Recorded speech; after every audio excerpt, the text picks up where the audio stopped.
তোমরা আমাকে অনেক দিন ধরেই বলছো কেক বানাতে, তো চলো কেক বানানো যাক। আজকে আমি বানাবো হ্যাপি হ্যাপি বিস্কুট দিয়ে কেক। তোমরা আমাকে Oreo biscuit, happy happy biscuit আরো অনেক বিস্কুটের অপশন দিয়েছো, তার জন্য আমি হ্যাপি হ্যাপি বিস্কুটটাকে চয়েস করেছি। প্রথমেই না না, আমাকে কেউ কেক বানাতে বলেনি। আমি রাখিদির এই ভিডিওটা দেখে ভাবলাম বিস্কুট দিয়ে কেক, চলো ট্রাই করা যাক। তো যেমন ভাবনা তেমন কাজ, চলে এসেছি কেক বানানোর জন্য। বিস্কুটগুলো প্রথমে গুঁড়ো করে নিয়ে আরও চকলেটি বানানোর জন্য অনেকগুলো চকলেট মেল্ট করে দিয়ে দিয়েছি। তারপরে একটু ভ্যানিলা ফ্লেভার দিয়েছি, কারণ চকলেটের সঙ্গে ভ্যানিলা ফ্লেভারটা আমার দারুণ লাগে। তারপর যা যা লাগে রীতিমতো সব কিছু দিয়ে উপর থেকে একটু সাজানোর জন্য বাদাম দিয়ে তারপর গরম জলে কেকটা বেক হওয়ার জন্য দিয়ে দিয়েছি।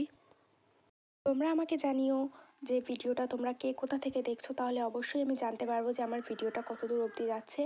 জানিও কিন্তু, এতে আমি অনেক খুশি হব। যাই হোক, কেকটা অলরেডি হয়ে গেছে। এর মাঝখানে আমি একটু চেক করে দেখছিলাম, একটু বাকি ছিল, হয়ে গেছে বাকিটা।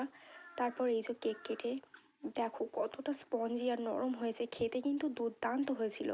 তো তোমরা এরকম আরও ভিডিও পেতে আমার চ্যানেলটি সাবস্ক্রাইব করো এবং পাশে থেকেও অনেক অনেক ভালোবাসা। Thank you so much, bye by.